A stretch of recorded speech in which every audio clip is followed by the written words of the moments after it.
Salam jumpa adik-adik dalam pelajaran sekolah sahabat kita. Kita bersyukur kepada Tuhan karena Dia baik. Dia memberikan segala sesuatu keperluan kita. Terlebih, Dia memberikan Yesus mati agar kita beroleh keselamatan. Mari kita berdoa. Terima kasih Tuhan atas kesempatan belajar firman. Biarlah Engkau mengisi hati kami dengan Roh Kudus, agar kami boleh mengerti kehendak Tuhan dalam hidup kami. Dalam nama Yesus kami berdoa. Amin. Adik-adik, pelajaran sekolah sahabat kita tentang ketika raja gagal untuk mempercayai Allah. Ketika raja gagal percaya kepada Tuhan. Dengan ayat hafalan yang terdapat dalam Pengkhotbah 9 ayat 5 sampai 6. Pengkhotbah 9 ayat 5 sampai 6. Bunyinya seperti ini. Karena orang-orang yang hidup tahu bahwa mereka akan mati. Tetapi orang yang mati tidak tahu apa-apa. Tidak ada upah bagi mereka, bahkan kenangan kepada mereka sudah lenyap. Baik kasih mereka, bahkan kebencian mereka dan kecemburuan mereka sudah lama lenyap. Dan untuk selama-lamanya tidak ada lagi bahagian mereka dalam segala sesuatu yang terjadi di bawah matahari. Nah, adik-adik, di sini jelas bahwa orang yang sudah mati tidak tahu apa-apa. Tidak tahu apa-apa. Nah, adik-adik, hari ini kita belajar dalam 1 Samuel ya tentang Raja Saul, Raja Israel yang sebenarnya suatu kebanggaan bagi Israel. Tetapi kali ini apa yang terjadi? Samuel sudah mati. Maaf, Samuel sudah mati.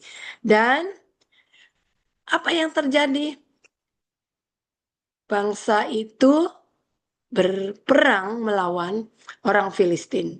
Nah, berperang melawan Filistin, Saul sangat takut. Dia sangat takut karena apa? Pada waktu dia mau bertanya kepada Tuhan, tidak ada jawaban apa-apa. Bayangkan karena dia telah membunuh para imam. Imam itu bekerja untuk pelayanan rohani, untuk bertanya kehendak Tuhan melalui Urim dan Tumim. Tapi imam-imam itu puluhan dibunuh oleh Saul. Jadi apa yang harus dibuat? Mimpi pun tidak diberikan untuk apa yang harus dilakukannya.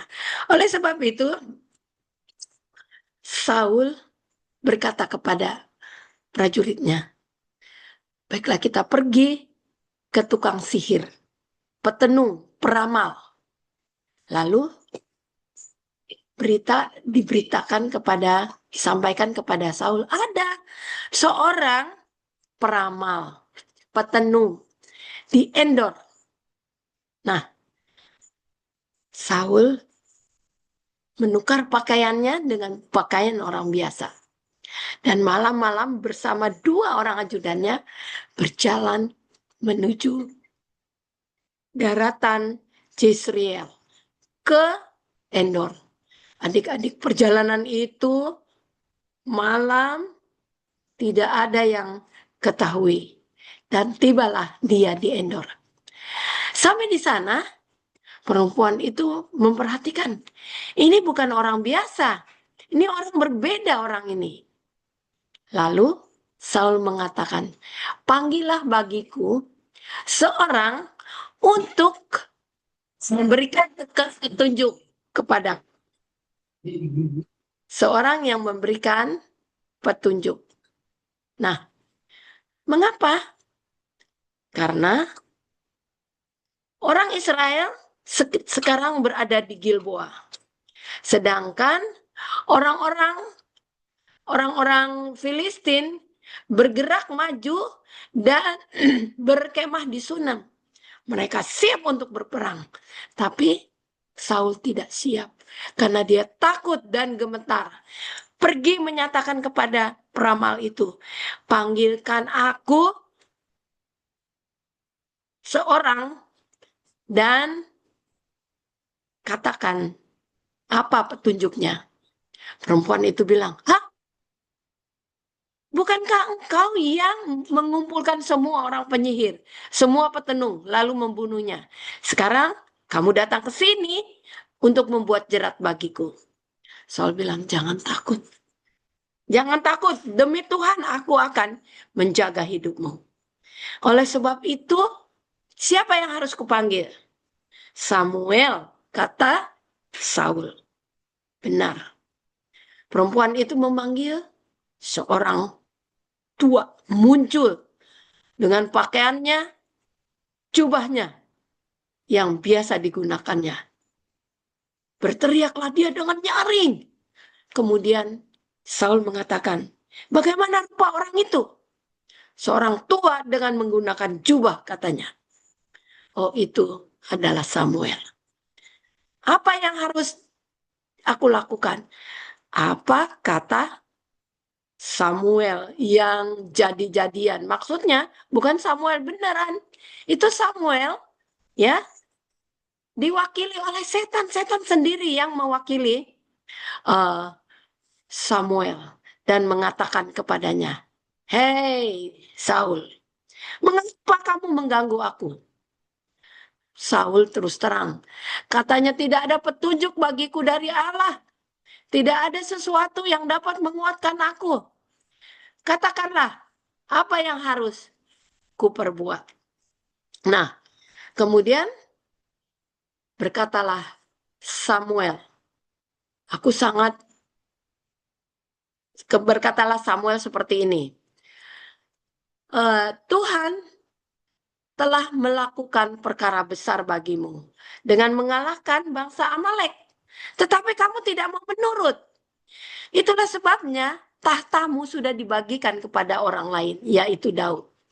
Sekarang, apa yang harus dilakukan? Tuhan sudah marah dan orang Israel besok dan anak-anakmu juga akan diserahkan Tuhan kepada orang Filistin.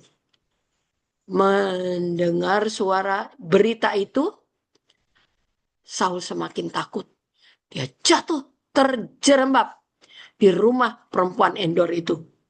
Semua tercengang dan membangunkan dia berulang-ulang. Akhirnya dia bangun. Mengapa sudah semalam-malaman? Sehari semalam dia tidak makan. Cepat-cepat perempuan Endor itu memasak lembu yang gemuk, menyediakan roti dengan tangannya, dan menyuruh dia makan. Sebenarnya dia tidak mau. Tetapi dibujuk oleh ajudannya dan juga perempuan itu. Akhirnya dia makan dan pulang. Sangat menyedihkan. Bayangkan perjalanan pulang malam itu sebelum subuh dengan perasaan ramalan dari Samuel bahwa dia akan mati bersama dengan anaknya. Dia tidak bisa menguatkan lagi tentara-tentara Israel.